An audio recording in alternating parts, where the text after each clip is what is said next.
विरामचिन्हे. आज आपण विरामचिन्हे म्हणजेच पंक्च्युएशन मार्क्स हा अभ्यासणार आहोत. आपण जेव्हा बोलत असतो तेव्हा मधून मधून थांबतो. या थांबण्यालाच विराम असे म्हणतात. पण ज्यावेळी आपण आपले विचार लिहून दाखवतो त्यावेळी हा वेळोवेळी घ्यावा लागणारा विराम निरनिराळ्या चिन्हांनी दाखवावा लागतो. यांनाच विरामचिन्हे असे म्हणतात. योग्य विरामचिन्हांचा वापर कोठे व कसा करावा याचा अभ्यास येथे करावयाचा आहे. पहिला चिन्हांचा प्रकार आहे पूर्णविराम, फुल स्टॉप.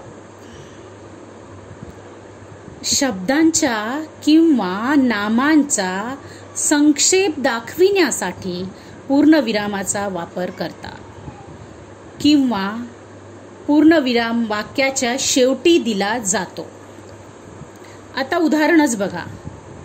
बसचा दरवाजा बंद झाला व बस निघाली.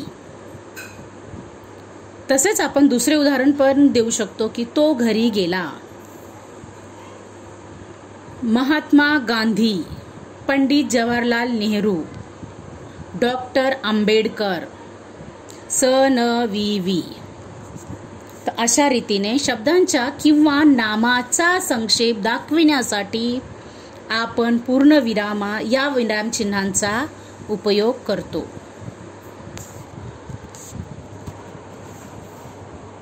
विरामचिन्हांचा दुसरा प्रकार म्हणजे अर्धविराम. त्यालाच आपण सेमीकॉलन असे सुद्धा म्हणतो. संयुक्त वाक्ये उभयान्वयी अव्ययाने जोडताना या विरामचिन्हांचा वापर करतात. उदाहरण, बस थांबलेली होती परंतु आत पाय ठेवायला जागा नव्हती. दुसरं उदाहरण जर आपण बघितलं, ढग खूप गरजत होते पण पाऊस पडला नाही. वाक्याचा तिसरा प्रकार म्हणजे स्वल्पविराम. यालाच आपण कॉमा असे म्हणतो. एकाच जातीचे शब्द शेजारी शेजारी आल्यास किंवा यादी करण्यासाठी तसेच वाक्यातील विश्रांतीसाठी आणि संबोधनाच्या पुढे या विरामचिन्हाचा वापर करतो. उदाहरणच बघा ना. आईने बाजारातून कांदा, मुळा, लसूण, भाजी व साखर आणली. दुसरं उदाहरण, हुशार, अभ्यासू, आनंदी व खेळकर मुले सर्वांना आवडतात. शिक्षक वर्गात आले. प्रत्येकाचा त्यांनी परिचय करून घेतला. विरामचिन्हांचा चौथा प्रकार म्हणजे अपूर्ण विराम. त्यालाच कोलन असे म्हणतात. याचा उपयोग बघूया. तपशील किंवा क्रम द्यावयाचा असल्यास या चिन्हांचा उपयोग करतात. उदाहरण पाहूयात. खालील प्रश्नांची उत्तरे लिहा. त्यानंतर दुसरं उदाहरण, सर्वच संत महान आहेत. ज्ञानेश्वर, तुकाराम, नामदेव, चोखामेळा इत्यादी. आणि यानंतर विरामचिन्हांचा पाचवा प्रकार म्हणजे प्रश्नचिन्ह. हा मुलांना सगळ्यात आवडणारा चिन्हांचा प्रकार. यालाच आपण क्वेश्चन मार्क्स असे म्हणतो. उपयोग आहेत प्रश्नार्थ. उपयोग पाहूयात. प्रश्नार्थक वाक्याच्या शेवटी या विरामचिन्हाचा उपयोग होतो किंवा वापर आपण करतो. उदाहरण, तू कोणत्या शाळेतून बोलतोयस बेटा? दुसरं उदाहरण पाहूयात. आई, तू केव्हा येणार आहेस? तिसरं उदाहरण, घैसाच गुरुजी गड केव्हा उतरले? प्रश्नचिन्ह. म्हणजेच अशा वाक्याच्या प्रश्नार्थक वाक्याच्या शेवटी प्रश्नचिन्हांचा उपयोग करतात.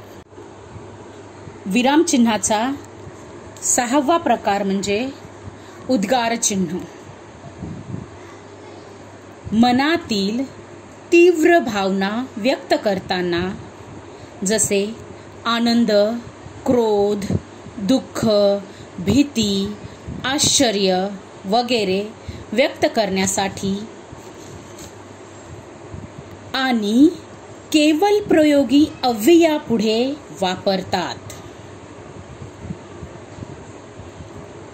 आता उदाहरणच बघूयात. छे छे, ते खरं नाही. बाप रे, केवढा मोठा साप. अरे रे, त्याला कावीळ झाला. शाबास, छान खेळलास तू.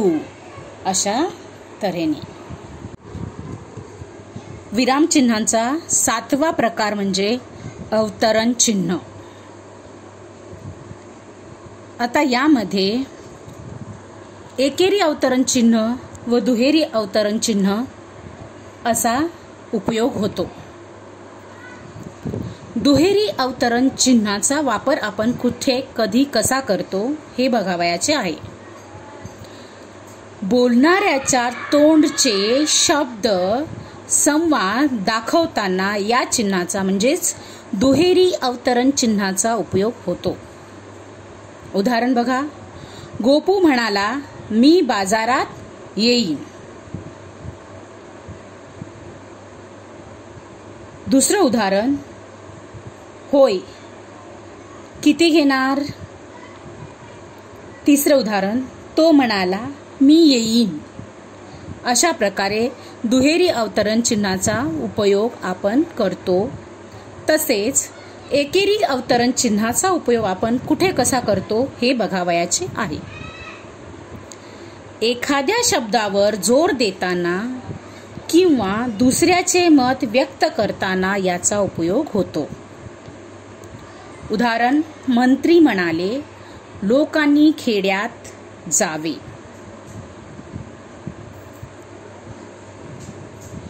देशात रंगपंचमीला सर्वत्र रंग खेळतात. अशा प्रकारे अवतरण चिन्हाचा वापर आपण करतो. 8वा प्रकार म्हणजे संयोग चिन्ह. यालाच आपण हायफन असेही म्हणतो. 2 शब्द जोडावयाचे असल्यास आणि ओळीच्या शेवटी शब्द अपूर्ण राहिल्यास या विरामचिन्हांचा उपयोग करतो. उदाहरण. बाजाराचा दिवस असल्यामुळे बस स्थानकावर खूप गर्दी होती. दुसरं उदाहरण म्हणलं तर सुख दुःख, जाणारे येणारे, राग लोभ, लाले लाल अशा शब्दामध्ये संयोग चिन्हाचा, विराम चिन्हांचा उपयोग केला जातो. विराम चिन्हाचा 9वा प्रकार म्हणजे अपसरण चिन्ह. यालाच लॉंग हायफन असेही म्हणतात. वाक्यातील विचार पुढे मांडण्याची जरुरी नसल्यास किंवा बोलता बोलता अडथळा आला, विचार अपूर्ण राहिल्यास या विरामचिन्हाचा उपयोग केला जातो. आता उदाहरण बघा.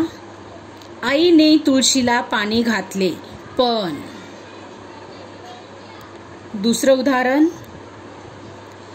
त्याचा चेहरा पाहताच मी समजलो की. तिसरं उदाहरण. डॉक्टरांकडे नेण्यासाठी आजीला उठवले पण आजीने. अशा रीतीने या चिन्हाचा उपयोग करतात. विराम चिन्हाचा शेवटचा प्रकार म्हणजे दीर्घ विराम. यालाच लॉंग कॉल असेही म्हणतात. हाक मारण्यासाठी, दुःख नवल व्यक्त करण्यासाठी, संबोधन मारण्यासाठी किंवा हाक मारण्यासाठी या विराम चिन्हाचा उपयोग करतात. आई, मी आलो. उदाहरण. दुसरं उदाहरण आहे. उठ की रे येड्या. तिसरं उदाहरण, अरे वा, नवरदेवाचा कोट किती छान आहे. अशा प्रकारे दीर्घविराम या विरामचिन्हांचा आपण उपयोग करतो.